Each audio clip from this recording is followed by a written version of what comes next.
Thank you very much for that, Mr. Speaker. And I want to say thank you to all the members who participated in debate on this motion, not just today, but in the previous hour of debate as well. I do think it has been an important occasion to reflect on one of the most important tenets of our parliamentary system, including some of the ways that it does not serve Canadians well. And we've heard among the arguments on this particular motion that, you know, it's a significant change. And I would agree and say that, you know, a change of little significance is usually no change at all, Mr. Speaker. And I make no apologies for the fact that I'm trying to fix something that I think is broken.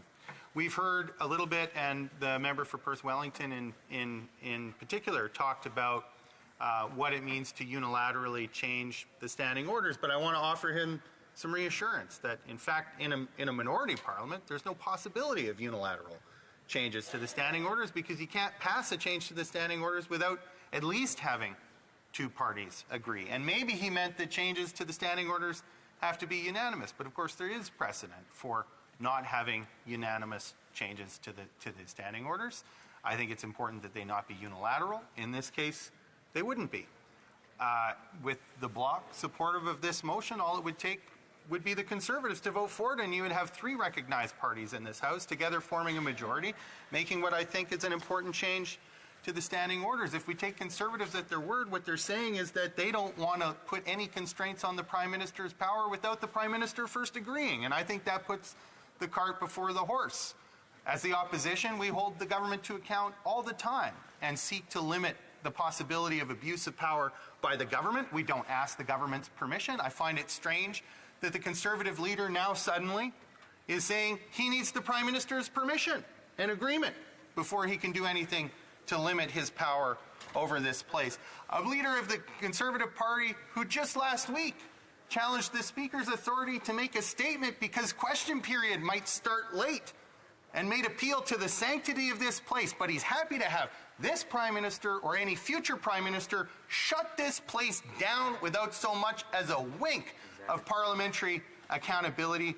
Spare me the platitudes about the importance of Parliament, because actions speak louder than words. And when we have a vote on this particular measure, it will be an opportunity for Canadians to evaluate the seriousness of the Conservative leader, both when he talks about holding the Prime Minister to account, but also when he talks about how seriously he takes Parliament and the House of Commons. Of note is that when the Conservative leader decides to stand up for Parliament, he usually likes to talk about not anything that's happened in recent decades, but the Magna Carta, a document that's about 1,000 years old. Also, incidentally, a document that when it was signed, the democracy wasn't for the working people that the Conservative leader pretends to stand up for. It was a bunch of aristocrats getting together to protect their own right to keep the taxes that they levied on the backs of working people on land that belonged to them. And I don't think it's a coincidence that when the Conservative leader stands up for democracy,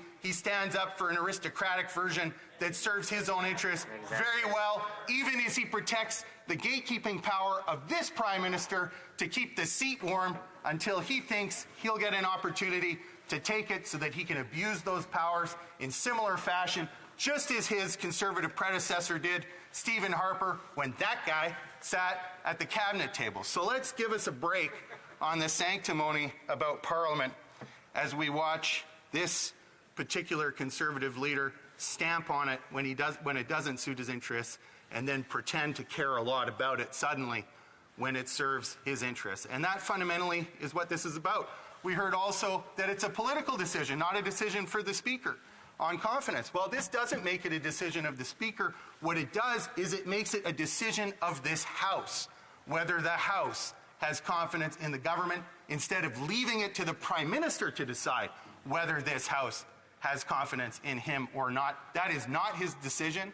It is a decision for this place, and it's why, if this motion passes, Prime Ministers won't be able to prorogue Parliament without having to face a confidence vote either before or after. And that is the point. The point is that it is a political decision. It should be a political decision of this House of Commons, not a political decision of the Prime Minister, as it has always been heretofore in the past. Let's change it, and let's have the Conservatives get behind actually doing something to stop gatekeeping power instead of just ranting against it and hoping that it'll still be there for them when they get the chance.